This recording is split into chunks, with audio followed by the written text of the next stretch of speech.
Eu vou te explicar o fluxo em 5 minutos e você vai entender como tanto quanto você não entende o que é fluxo de verdade, capaz que você entenda, mas nem sempre entende de forma plena, né, de forma realmente completa.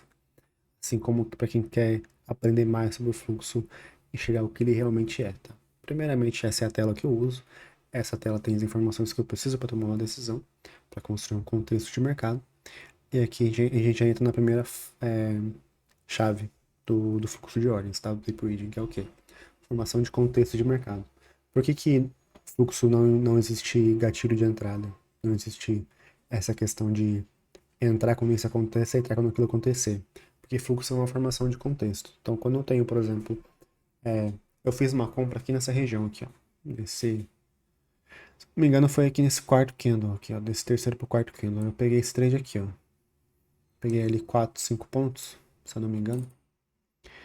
E esse trade aqui, como é que eu fiz essa análise? Não foi porque que tal player comprou.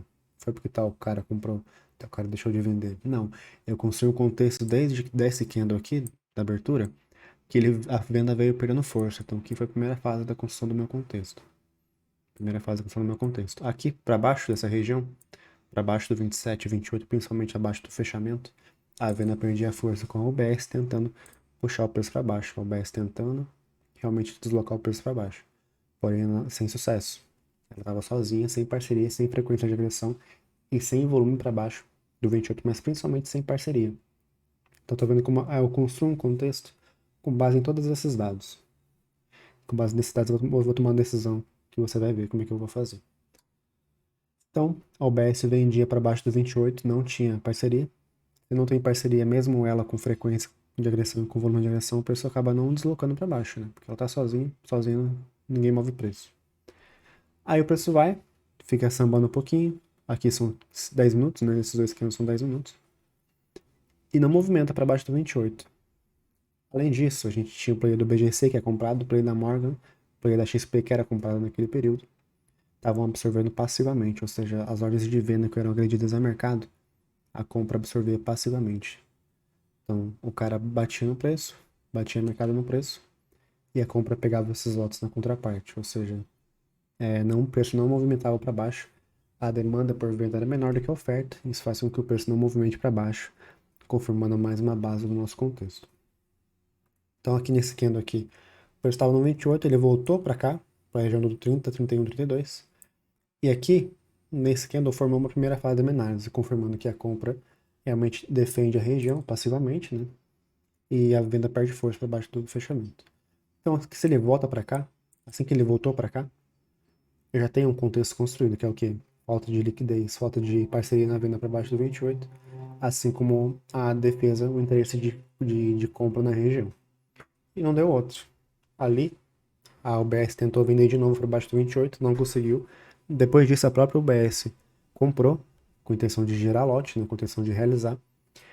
E além disso, continuou as absorções passivamente ali na região. E depois o preço foi para cima muito rápido e acabou entregando o trade. Mas você percebeu como a gente separa as análises, a gente vem entregando, formando um contexto desde o primeiro candle até chegar aqui embaixo para tomar uma decisão? São 20 minutos analisando o fluxo com foco total, com foco para construir o nosso contexto de mercado de fato, com foco para a gente ver realmente o que a gente vai fazer, qual tomada de decisão que a gente vai funcionar melhor nesse caso, onde vai ser nosso stop, onde a gente vai trabalhar, qual é o tamanho do lote, tudo isso vem muito depois da formação do contexto. Tudo isso vem depois. Então, o fluxo, o tape reading, é contexto de mercado. Se você não sabe formar tudo isso que eu falei, não sabe analisar esses movimentos que eu falei, você não vai ser bem sucedido com o tape reading. Troque de operacional ou realmente estude o que é o tape reading de fato, porque o tape reading não é gatilho de entrada, tape reading não é aceleração de movimento, tape reading não é entrar tal player comprando, tal player vendido, tape reading não é trade de VWAP, tape reading não é isso, tá? Você precisa saber formar um contexto de mercado decente, tomar uma decisão com base nessa formação do seu contexto.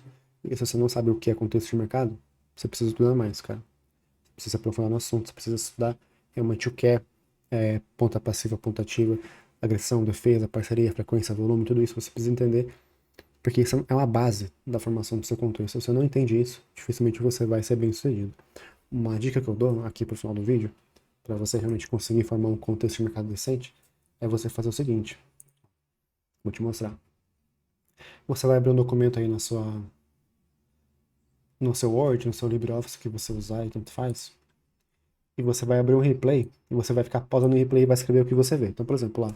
Agora o que eu vejo é o Bradesco, Genial, vendendo junto com o BSXP. Todos esses, se não me engano, são players vendidos. Ó.